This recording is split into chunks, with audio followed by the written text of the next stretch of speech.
નમસ્તે, મારું નામ ભૂંગળિયા રેશમી પ્રવીણભાઈ છે. હું શ્રી મેઘપુરા પ્રાથમિક શાળા ધોરણ 1 માં અભ્યાસ કરું છું. બાળ મિત્રો, તમારે સરસ મજાની વાર્તા સાંભળવી છે ને?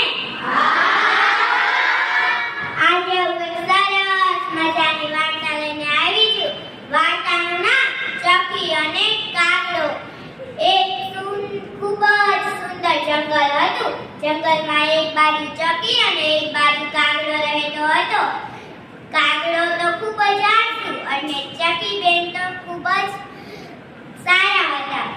એક દિવસ ચકીબેન ઘર બનાવવા માટે સામાન લેવા ગયા. કાગડાભાઈ તેને સામે મળ્યા. કાગડાભાઈ કહે, ચકીબેન તમે ક્યાં જાઓ છો? ચકીબેને કીધું કે હું તો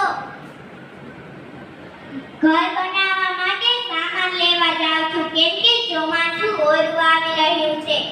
આ સાંભળીને કાગડો કહે કે ચોમાસાની તો હજી કેટલી વાર છે. ચકીબેન કહે, નાના કાગડાભાઈ, હવે 2-3 દિવસમાં આવી જ જશે ચોમાસું. આ સાંભળીને કાગડાભાઈ તો હસવા લાગ્યા અને અહીંયાથી વયા ગયા. ચકીબેન તેના કામે ગયા. થોડા જ દિવસમાં પહેલો વરસાદ પડ્યો. પહેલા વરસાદમાં જ કાગડાનું ઘર તૂટી ગયું. તેને થયું, ચાલ્યો ચકીબેનના ઘરે જાઉં, ત્યાં મને ઠંડી પણ નહીં લાગે અને હું ચૂપચાપ ગરમીમાં બેઠો રહે. એમ કહી તે ચકીબેનના ઘરે ગયો. ચકીબેને કીધું, કાગડાએ કીધું કે ચકીબેન બહારનું ખોલો. ચકીબેન કહે, ઊભા રહો, હું મારા ચીંટુને નવડાવું છું. આ સાંભળીને કાગડો ફરી ઊભો રહી ગયો.